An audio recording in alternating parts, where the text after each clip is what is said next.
ప్రభు అయిన యేసుక్రీస్తు నామములో మీ అందరికి సమాధానం కలుగును గాక. Good morning, God bless you. ఈరోజు దేవుని ఆదరణ వాక్యం ధ్యానించుకుందాం.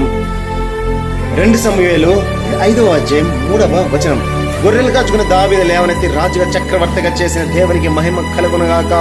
ఈ రోజు ఈ ఆదరణ వాక్యం ద్వారా దేవుడు మిమ్మల్ని ఆదరించి దీవించును గాక. ప్రభు నుండి ప్రేమైన వర్లరా, జీవం గల దేవుడు, ప్రేమ గల దేవుడు, కృపగల దేవుడు, ఆయన లోకాన్ని ఎంతగానో ప్రేమించు, మిమ్మల్ని ఎంతగానో ప్రేమించుచున్నాడు.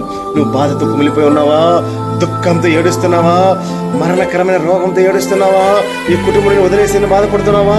నీ భర్తని పట్టించుకోవట్లేదు ఏడుస్తున్నావా? నీ యవ్వన బిడ్డలు పట్టించుకోలేదు ఏడుస్తున్నావా? లోకమని వెలివేసిందా? భయపడకము.